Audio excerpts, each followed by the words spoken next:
Hello എല്ലാവർക്കും നമസ്കാരം. പുതിയൊരു വീഡിയോയിലേക്ക് സ്വാഗതം. നമുക്കിന്ന് ഈ വീഡിയോയിലൂടെ circular flow of income in 4 sector economy with financial market എന്താണെന്ന് മനസ്സിലാക്കാം. അതായത് 2 സെക്ടർ മോഡൽ ഞാൻ ഓൾറെഡി ചെയ്തിട്ടുണ്ട്. അതിൽ ഫൈനാൻഷ്യൽ മാർക്കറ്റ് ഇൻക്ലൂഡ് ചെയ്യാതാണ് ചെയ്തിരിക്കുന്നത് കേട്ടോ. അതിൻ്റെ ലിങ്ക് ഇവിടെ ഇട്ടേക്കാം. ക്ലിക്ക് ചെയ്താൽ ആ വീഡിയോ നിങ്ങൾക്ക് കാണാവുന്നതാണ്. ഓക്കെ, നമുക്ക് ഈ വീഡിയോയിൽ ഇതിൻ്റെ 4 സെക്ടറുകൾ ഏതൊക്കെയാണ്, അതിൻ്റെ ഫ്ലോ എങ്ങനെയാണ് പോണത്, ഓക്കെ, അതിൻ്റെ ലീക്കേജസ്, ഇഞ്ചക്ഷൻസ്, ഇതൊക്കെ മനസ്സിലാക്കാം. നമുക്ക് നേരിട്ട് വീഡിയോയിലേക്ക് കിടക്കാം.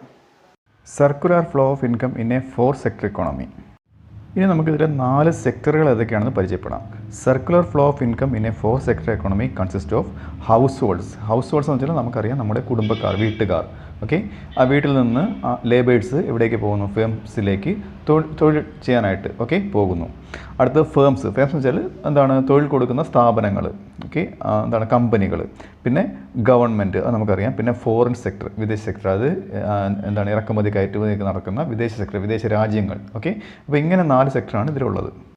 ഇനി നമുക്ക് ഇതിലെ ഓരോ സെക്ടറുകളെയും പരിചയപ്പെടാം. ആദ്യം നമുക്ക് ഹൗസ് ഹോൾഡ് സെക്ടർ പരിചയപ്പെടാം. അതായത് households provide factor services to firms, government and foreign sector. ഞാൻ പറഞ്ഞില്ല, അതായത് എന്ത് സർവീസാണ് അവർ കൊടുക്കുന്നത്? ആർക്കൊക്കെയാണ് കൊടുക്കുന്നത്? ഗവൺമെൻറ്റിനും ഫോറിൻ സെക്ടറിനും ഫേംസിനും കമ്പനികൾക്കും അവർ ഫാക്ടർ സർവീസുകൾ, അതായത് ലേബർ എന്നുള്ള ഫാക്ടേഴ്സ് ഓഫ് പ്രൊഡക്ഷൻ നമുക്കറിയാമല്ലോ. Land, labour, capital, entrepreneur. അപ്പോൾ അതിൽ ലേബർ എന്നുള്ള സർവീസ് ഹൗസ് ഹോൾഡിൽ നിന്ന് കൊടുക്കുന്നു. അതിന് തിരിച്ച് അവർക്ക് എന്താണ് കിട്ടുന്നത്? തീർച്ചയായിട്ടും അവർക്ക് വരുമാനം, അല്ലേ? In return it receives factor payments. ആ വരുമാനത്തെ ഫാക്ടർ പേയ്മെൻറ്റ്, ഇവർ കൊടുക്കുന്ന ഫാക്ടറിന് കിട്ടുന്ന പേയ്മെൻറ്റ്, എന്താ സാലറിയോ വേജോ എന്തായാലും അതിനെ ഫാക്ടർ പേയ്മെൻറ്റ് എന്നാണ് അറിയപ്പെടുന്നത്. House holds also receive transfer payments from the government. അതായത് പെൻഷൻ, സ്കോളർഷിപ്പ്, ഇപ്പം വിധവ പെൻഷൻ, അങ്ങനെയുള്ള കാര്യങ്ങളൊക്കെ ഇല്ലേ. അപ്പോൾ ഇതൊക്കെ ഗവൺമെൻറ് ലാഭേച്ഛ കൂടാതെ ആൾക്കാർക്ക് കൊടുക്കുന്ന കാര്യങ്ങളാണ്. അതിന് റിട്ടേൺസ് ഒന്നും കിട്ടുന്നില്ല. ഇതിനൊക്കെയാണ് ട്രാൻസ്ഫർ പേയ്മെൻറ്റ് എന്ന് പറയുന്നത്. ഫോറിൻ സെക്ടറിൽ നിന്നും ഹൗസ് ഹോൾഡ്സ് ട്രാൻസ്ഫർ പേയ്മെൻറ്റ്സ് കൈപ്പറ്റാറുണ്ട്. Households spend their income on. ഇനി നമുക്ക് ഹൗസ് ഹോൾഡ്സ് അവർ എന്തിലൊക്കെയാണ് അവർ ഇൻകം സ്പെൻഡ് ചെയ്യുന്നത് നോക്കാം. ഇതെല്ലാം ഞാനൊരു ഫ്ലോയിൽ ആ ചാർട്ട് കാണിക്കുമ്പോഴത്തേക്ക് അതിൻ്റെ ഫ്ലോ നമുക്ക് നോക്കി മനസ്സിലാക്കാം കേട്ടോ. അത് സ്പെൻഡ് ചെയ്യുന്നത് എന്തിനാണ്? Payment four goods and services. അവർക്ക് സാധനങ്ങളും സേവനങ്ങളും, ഇപ്പോൾ ബാർബർ ഷോപ്പ് മുടി വെട്ടിക്കുന്ന ഒരു സേവനം, ഒരു സർവീസാണ്. അതിനുവേണ്ടി അവർ പണം ചിലവഴിക്കും.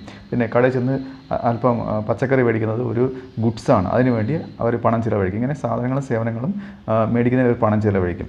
ഓക്കെ, അത് എവിടെ നിന്നാണ്? പർച്ചേസ്ഡ് ഫ്രം ഫേംസിൽ നിന്ന് മേടിക്കുന്നതിന് വേണ്ടിയാണ് ഇവർ ചിലവഴിക്കുന്നത്. Tax payments to government. പിന്നെ ഗവൺമെൻറ്റിലേക്ക് ടാക്സ് അടയ്ക്കുന്നതിന് ഇവർ പണം ചിലവഴിക്കും. പിന്നെ പേയ്മെൻറ്റ്സ് ഫോർ ഇമ്പോർട്ട്സ്, സാധനങ്ങൾ വിദേശ രാജ്യങ്ങളിൽ നിന്ന് ഇറക്കുമതി ചെയ്യുന്നതിന് ഇവർ പണം ചിലവഴിക്കും. ഇതൊക്കെയാണ് ഹൗസ് ഹോൾഡ് സെക്ടറിൻ്റെ ചിലവാക്കുന്ന കാര്യങ്ങൾ.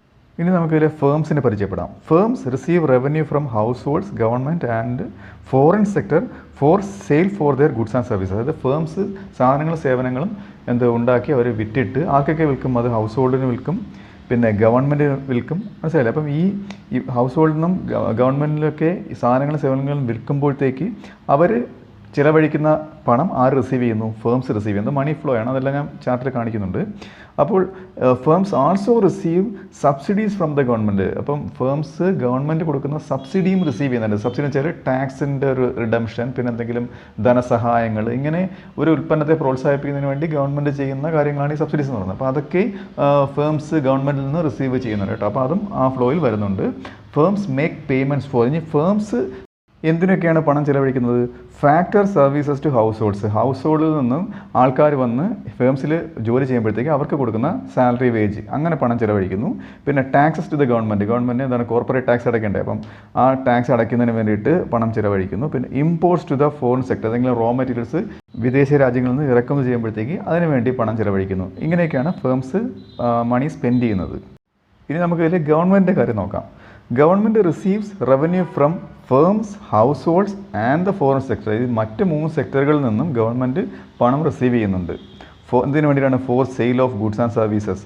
ഗുഡ്സ് ആൻഡ് സർവീസസ് സെയിൽ ചെയ്തിട്ട് പണം റിസീവ് ചെയ്യുന്നുണ്ട്. പിന്നെ ടാക്സ് ആയിട്ട് ഗവൺമെൻറ് പണം റിസീവ് ചെയ്യുന്നുണ്ട്. ഫീസായിട്ട്, ഇങ്ങനെയുള്ള കാര്യങ്ങൾക്കൊക്കെ ഗവൺമെൻറ് പണം റിസീവ് ചെയ്യുന്നുണ്ട്. ഇനി ഗവൺമെൻറ് പേയ്മെൻറ്റ് എങ്ങനെയൊക്കെയാണ് നടത്തുന്നത്? Government makes factor payments to households. അതായത് ഹൗസ് ഹോൾഡിൽ നിന്നും ആൾക്കാർ ഗവൺമെൻറ് വർക്ക് ചെയ്യുമ്പോഴത്തേക്കും അവർക്ക് സാലറി കൊടുക്കണ്ടേ. അപ്പം അങ്ങനെ ഒരു പേയ്മെൻറ്റ് പോകുന്നുണ്ട്. പിന്നെ spends money on transfer payments and subsidies. അതായത് ഞാൻ നേരത്തെ പറഞ്ഞ ട്രാൻസ്ഫർ പേയ്മെൻറ്റ്സ് ഇല്ലേ, പെൻഷൻ, അങ്ങനെയുള്ള കാര്യങ്ങൾ. അപ്പോൾ അതിന് വേണ്ടിയിട്ടും സബ്സിഡീസിന് വേണ്ടി, ഫേംസിന് സബ്സിഡി കൊടുക്കുന്നതിന് വേണ്ടിയിട്ടും ഗവൺമെൻറ് പണം സ്പെൻഡ് ചെയ്യുന്നുണ്ട്. ഇനി ഫോറിൻ സെക്ടറിൻ്റെ കാര്യം നോക്കാം. Foreign sector receives revenue from firms, house holds and government four export goods and services. സാധനങ്ങളും സേവനങ്ങളും എക്സ്പോർട്ട് ചെയ്യുന്നതിന് ആരുടെയൊക്കെ കയ്യിൽ നിന്ന്? ഫേംസിൻ്റെ കയ്യിൽ നിന്ന്, ഗവൺമെൻറ് കയ്യിൽ നിന്ന്, ഹൗസ് ഹോൾഡിൻ്റെ കയ്യിൽ നിന്നൊക്കെ ഇവർ പണം മേടിക്കുന്നുണ്ട്, അത് റിസീവ് ചെയ്യുന്നുണ്ട്. അതൊക്കെ മണി ഫ്ലോയിൽ വരും കേട്ടോ. ഇനി നമുക്ക് ഇവരുടെ പേയ്മെൻറ്റ് എങ്ങനെയാണെന്ന് നോക്കാം. എങ്ങനെയൊക്കെയാണ് ഫോറിൻ സെക്ടർ പേ ചെയ്യുന്നത്? Make payments for import of goods and services. സാധനങ്ങളും സേവനങ്ങളും ഇറക്കുമതി ചെയ്ത് കഴിഞ്ഞാൽ ആരിൽ നിന്ന്? From firms and the government. ഗവൺമെൻറ്റിൽ നിന്ന് ഇറക്കുമതി കഴിഞ്ഞാൽ അവർ തിരിച്ച് അങ്ങോട്ട് കൊടുക്കണ്ടേ ഫോറിൻ സെക്ടർ? അങ്ങനെ ഒരു പേയ്മെൻറ്റ് പോകുന്നുണ്ട്. പിന്നെ also make payments for the factory services to the households. Households, അതായത് ഒരു ആൾ ഇന്ത്യയിൽ നിന്ന് വിദേശ രാജ്യത്ത് പോയി പണിയെടുത്തു കഴിഞ്ഞാൽ അവർക്ക് ശമ്പളം കൊടുക്കണ്ടേ? അത് ഒരു പേയ്മെൻ്റ് ആണ്. ഇതൊക്കെയാണ് ഫോറിൻ സെക്ടറിൻ്റെ പേയ്മെൻറ്റിൽ വരുന്നത്. ഇനി നമുക്ക് റോൾ ഓഫ് ഫൈനാൻഷ്യൽ മാർക്കറ്റ്സ് എന്താണെന്ന് നോക്കാം. ഫൈനാൻഷ്യൽ മാർക്കറ്റ്സ് നമുക്കറിയാം, ഷെയർ മാർക്കറ്റ്, ബാങ്ക്സ് മുതലായവ. ഇപ്പം ദ സേവിങ്സ് ഓഫ് ഹൗസ് ഹോൾഡിൻ്റെ സേവിങ്സ്, ഫേംസിൻ്റെ സേവിങ്സ്, ഗവൺമെൻറ് സേവിങ്സ്, ഈ സെക്ടറിൽ നിന്നൊക്കെയുള്ള savings get accumulated in the financial market. ഇതെല്ലാം ഇവിടെ പോയി കിടക്കും ഫൈനാൻഷ്യൽ മാർക്കറ്റിൽ. അവർ ഇൻവെസ്റ്റ് ചെയ്യും, അല്ലേ? സേവ് ചെയ്യും. Okay, financial market invest money by lending out money to households, firms and the government. തിരിച്ച് അങ്ങോട്ട് വായ്പയായിട്ടും ഈ 3 സെക്ടറിനും ആര് പണം കൊടുക്കും? ഫൈനാൻഷ്യൽ സെക്ടർ, ഈ ബാങ്കും മറ്റ് സ്ഥാപനങ്ങളും പണം കൊടുക്കും, അല്ലേ? അപ്പോൾ ഇതാണ് ഇതിൻ്റെ ഈ സർക്കുലർ ഫ്ലോയിൽ ഇതിൻ്റെ പങ്ക്, ഫൈനാൻഷ്യൽ സെക്ടറിൻ്റെ പങ്ക്, ഫൈനാൻഷ്യൽ മാർക്കറ്റിൻ്റെ പങ്ക്. അപ്പം the inflows of money in the financial market, അതായത് അങ്ങോട്ട് പോകുന്ന അവരുടെ നിക്ഷേപങ്ങൾ അങ്ങോട്ട് പോകുന്ന ആ flow are equal to outflows of the money. അതായത് ഈ അങ്ങോട്ട് പോകുന്ന ആ ഇൻഫ്ലോ എന്ന് പറയുന്നത് ആ അവിടെ നിന്ന് പുറത്തേക്ക് പോകുന്ന ഈ 3 സെക്ടറിലേക്കും പുറത്തേക്ക് പോകുന്ന ആ ഔട്ട്ഫ്ലോയ്ക്ക് തുല്യമായിരിക്കും കേട്ടോ. It makes the circular flow of income complete and continuous. അപ്പോൾ ഇതാണ് എന്ത്? Circular flow of income complete and continuous ആണ്, തുടരെ ഇങ്ങനെ പൊയ്ക്കൊണ്ടേയിരിക്കുന്നത്. ഒരു രീതിയിലും ലീക്കേജസ് വരുന്നില്ല. ലീക്കേജ് ആണെന്ന് ഞാൻ എടുത്ത് പറയാം. ഓക്കെ, അതായത് ഇങ്ങനെ മുഴുവൻ അങ്ങോട്ട് പോകുന്ന മുഴുവൻ തുകയും തിരിച്ച് ഇങ്ങോട്ട് വന്നു കഴിഞ്ഞാൽ ആ ഫ്ലോ ഇങ്ങനെ സർക്കുലറായിട്ട് കണ്ടിന്യൂ ചെയ്തുകൊണ്ടിരിക്കത്തുള്ളൂ. അപ്പോൾ ഞാൻ ഇത്രയും നേരം പറഞ്ഞ കാര്യങ്ങൾ ഒരു ചിത്രത്തിൻ്റെ രൂപത്തിൽ കാണിച്ചാൽ ഇങ്ങനെ ആയിരിക്കും. അതായത് അതിൻ്റെ ആ ഫ്ലോ നിങ്ങൾ നോക്കി മനസ്സിലാക്കുക. ഞാനിപ്പോൾ ഈ ചിത്രം ഒന്നുകൂടെ വിശദീകരിക്കാൻ നിന്ന് കഴിഞ്ഞാൽ ഞാൻ ഒന്നേന്ന് ഇത് ഇത്രയും എക്സ്പ്ലെയിൻ ചെയ്യുന്നത് പോലെ ആയിരിക്കും. ഇപ്പോൾ ഞാൻ ഒരു ഉദാഹരണം പറയാം. ഇപ്പം ഉദാഹരണത്തിന് ഇപ്പം ഇട സൈഡിൽ ഹൗസ് ഹോൾഡ്സ്, വലത് സൈഡിൽ ഫേംസ്. ഇപ്പം ഈ 2 വശങ്ങളിൽ നിന്നും സേവിങ്സ് ഫൈനാൻഷ്യൽ സെക്ടറിലേക്ക് ഒരു ആരോ മാർക്ക് കാണിച്ചിരിക്കുന്നത് കാണാം. 2 സൈഡിലേക്കും എന്താണ് ഫൈനാൻഷ്യൽ മാർക്കിൽ നിന്ന് ബോറോയിങ് പോകുന്നത് കാണാം. നിങ്ങൾ ആരോ മാർക്കിൻ്റെ എൻഡ് ശ്രദ്ധിച്ച് മനസ്സിലാക്കുക കേട്ടോ. ഇപ്പോൾ ഹൗസ് ഹോൾഡിൽ നിന്നും ഇപ്പം കൺസംഷൻ എക്സ്പെൻഡിച്ചർ ഫേംസിലേക്ക് പോകുന്നത് കാണാം. ഓക്കെ, അത് എന്തുകൊണ്ടാണ്? ഫേംസിൽ നിന്ന് സാധനങ്ങൾ മേടിക്കുമ്പോൾ ഇവർ ചിലവഴിക്കുന്ന തുക. ഇനി ഹൗസ് ഹോൾഡിൽ നിന്നും ഫേംസിൽ നിന്നും ടാക്സ് പേയ്മെൻറ്റ് ഗവൺമെൻറ്റിലേക്ക് പോകുന്നത് കാണാം. ട്രാൻസ്ഫർ പേയ്മെൻറ്റും സബ്സിഡിയും ഗവൺമെൻറ്റിൽ നിന്ന് തിരിച്ച് ഹൗസ് ഹോൾഡിലേക്കും ഫേംസിലേക്കും പോകുന്നത് കാണാം. ഇങ്ങനെ ആരോ മാർക്കുകൾ നോക്കി നിങ്ങൾ മനസ്സിലാക്കുക. ഓക്കെ, ഇത് ഒരു സർക്കുലറായിട്ടാണ് ഫ്ലോ ചെയ്യുന്നത്. അതായത് ഈ ഇൻകം എങ്ങും അധികമായിട്ട് ഇൻകം ജനറേറ്റ് ചെയ്യപ്പെടാതെ, അതായത് ഇൻജക്റ്റ് ചെയ്യപ്പെടാതെയും ലീക്കേജ്, അതായത് ഇതിൽ നിന്ന് ഈ ഒരു ഫ്ലോയ്ക്ക് കോട്ടം തട്ടുന്ന രീതിയിൽ അത് ലീക്കായി ആ ഇൻകം വേറൊരു വഴിക്ക് പോകാതിരിക്കുകയും ചെയ്തു കഴിഞ്ഞാൽ ആ ഇൻകം ത്രൂ ഔട്ട് ഇങ്ങനെ ചുറ്റിക്കൊണ്ടേയിരിക്കും. ഇങ്ങനെ ഒരു വൃത്താകൃതിയിൽ ഇങ്ങനെ ചുറ്റിക്കൊണ്ടേയിരിക്കും. ഓക്കെ, ഇതാണ് ഇതിൽ സൂചിപ്പിക്കുന്നതാണ് സർക്കുലർ ഫ്ലോ ഓഫ് ഇൻകം എന്നതുകൊണ്ട് അർത്ഥമാകുന്നത്. എന്നാൽ ഇതിൽ എന്തൊക്കെ ഇൻജെക്ഷൻസ് ആണ് വരുന്നത്, എന്തൊക്കെ ലീക്കേജസ് ആണ് വരുന്നത്, ഈ ഫ്ലോയ്ക്ക് തടസ്സം തട്ടുന്ന രീതിയിൽ ഇൻജെക്ഷൻസും ലീക്കേജസും എങ്ങനെ ഉണ്ടാകുന്നത് നമുക്ക് അടുത്ത സ്ലൈഡിൽ നോക്കാം.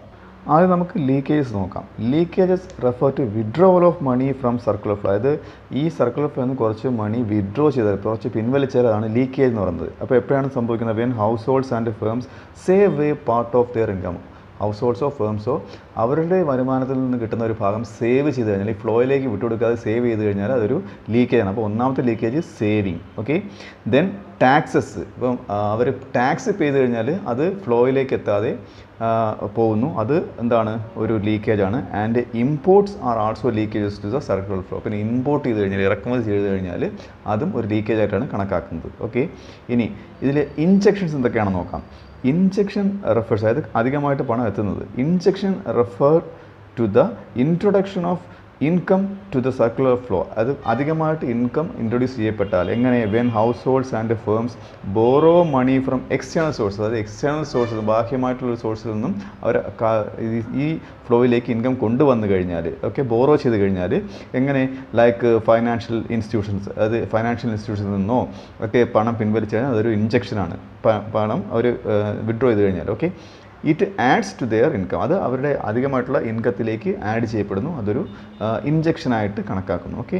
Then government expenditure and exports. Government എന്തിനെങ്കിലും പണം ചിലവായി കഴിഞ്ഞാലും അതൊരു ഇഞ്ചക്ഷനാണ്, മണി ഇഞ്ചക്ഷനായിട്ട് കണക്കാക്കുന്നു. And exports are also injection. നേരത്തെ ഇമ്പോർട്ട് ലീക്കേജ് ആയിട്ട് പറഞ്ഞു കഴിഞ്ഞാൽ എക്സ്പോർട്ട് എന്തായിട്ട് മാറും? ഇഞ്ചക്ഷനായിട്ട് മാറും. അപ്പോൾ പണം അധികമായിട്ട് ഇഞ്ചക്ട് ചെയ്യപ്പെടുകയാണ് എക്കണോമിയിലേക്ക്. Okay, to the circular flow. ഇതൊക്കെയാണ് ഇഞ്ചക്ഷനായിട്ട് പറയുന്നത്. ഓക്കെ, അപ്പോൾ ഈ വീഡിയോ നിങ്ങൾക്ക് മനസ്സിലായെന്ന് വിശ്വസിക്കുന്നു. അടുത്ത വീഡിയോയിലൂടെ മറ്റൊരു വിഷയമായി വീണ്ടും കാണാം.